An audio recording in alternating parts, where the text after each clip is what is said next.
Hey y'all, so we're making another really quick video. I hope y'all can hear me. Okay guys, I don't go that way. I will stick to right here and this way. So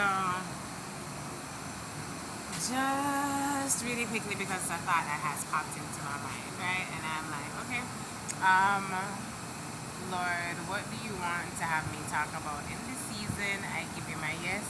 My hair always looks so dry. I did not dry enough. But anyways, I was like, what do you want to have me talk about? Where do you want to have me go? And he puts different things in my mind, and I'll just drop a quick video. I've already come on here this morning talking about what we're gonna do for the next 90 days, but this um what I just wanted to touch on really quickly or really briefly, it's such a lovely day. It's all gloomy and overcast, but like I'm loving this temperature right now. But what I what I'm working on right now, and God has, like, I've been wondering what should be the content for these videos because I have not gone ahead in recent times, like with things that he's been talking to me about or has spoken to me about in the past, things that I've noticed, and I do see other people either commenting, and I'm like, all right, so it's not.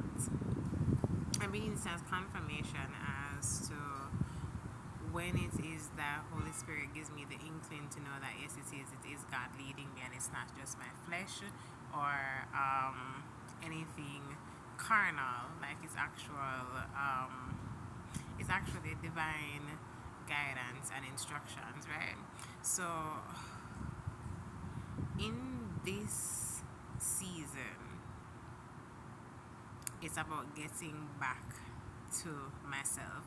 I mean, see, like it's been given a thought. They used to call me a brat, but now they call it like a soft girl thing, and or your soft girl era, and it's it's just interesting because I have been noticing in this season that I'm really working on getting back to who it is I'm supposed to be, because there are lots of parts of me that I've lost over the years that I have let go of because of other people's opinions as to who it is I should be, and what it is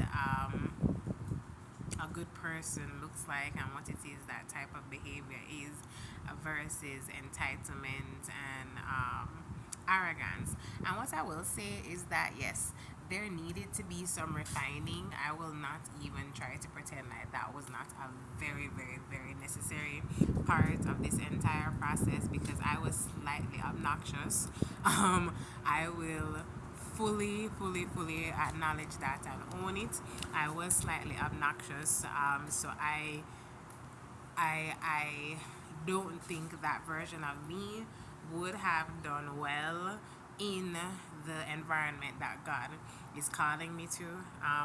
So there are things that did need to be refined, but I'm thinking, and not thinking, I'm now at a stage where it's not just a refining, it's not just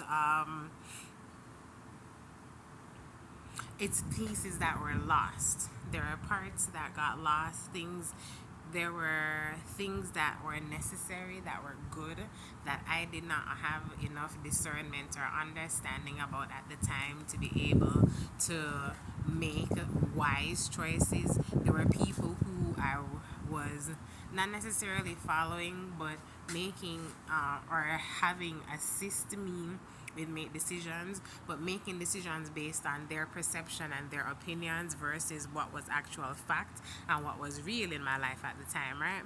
So it's it's a process now.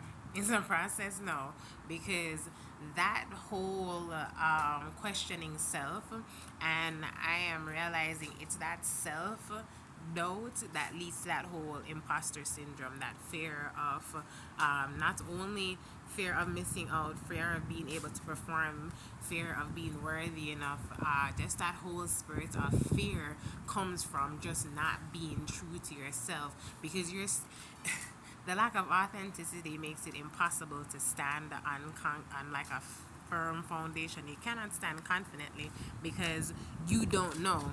It is still like it's something. It's not real. It's still play pretend. So it can go anyway. You can get any type of results. You can have any type of You can't guarantee.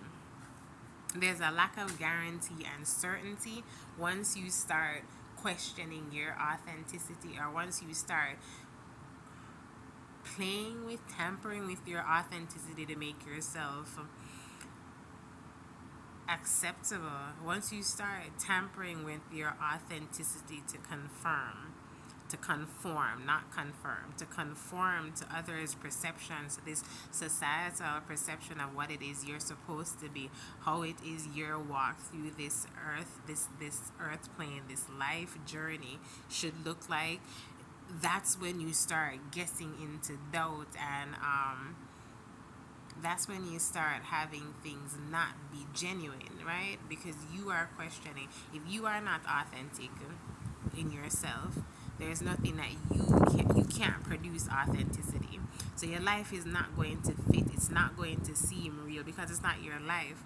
You're not walking out what you are supposed to be walking out. You're not walking out what you were called to walk out, and you're not walking it out as the person who is needed to be on assignment.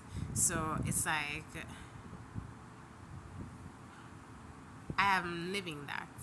I'm living that, and the thing about it is why I said the discernment is key. And I think because I'm still processing in my head, so I keep looking off because it's something that I'm still working on and still processing internally, actively as we're speaking.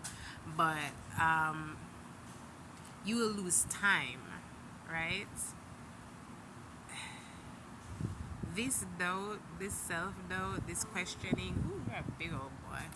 Right? This questioning as to what it is you're supposed to be doing, when you're supposed to be doing it, where you're supposed to be doing it, it is going to lead you into stagnation and delay, because everything that's inside of you is placed inside of you for a reason, and it's placed inside of you for a purpose. So if you do not embrace who you are, and that means all of the flawed parts of you, whatever it is that you like, you don't like, but you have to embrace it, right? And acknowledge that that's where you are and who you are. Whether or not you will grow from that point is a whole different conversation. It's a different topic, and you always have room for that. Like, life is all about growth and development, but you can't grow what's not real. That's like trying to put a plastic plant or some fake plant in soil and expecting it to actually spring roots and bud. It's not going to happen because it's not real. It has all the trappings. It looks real. It looks like it should be doing all the things, but in actual fact, it isn't. So it can't. So it won't. So don't set yourself up for disappointment and fail. And that's something I wish I knew earlier. It would have probably saved me 10 or 15 years off of my life to know that, yes, accept who you are, embrace it, be authentically you, but you don't have to stay there, right? You don't have to reject yourself. You don't have to alienate yourself. You don't have to beat yourself up. Give yourself grace, and I think that's something that I am still learning in this season. What grace looks like, how to give myself grace, how to give others grace, how to operate from that space of grace.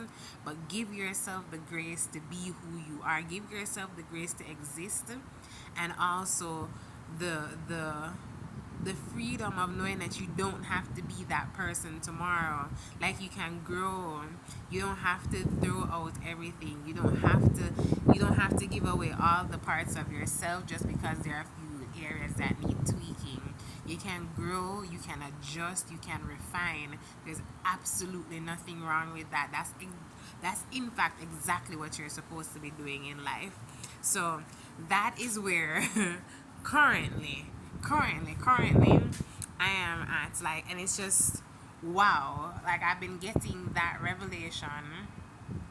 I've been having it come back to me repeatedly that There are so many things that I did not have to throw away. There's so much time lost because of listening to people who, I won't say that they did not have my best interests at heart, but who were not equipped enough, right, to be giving advice or giving life advice. It's something that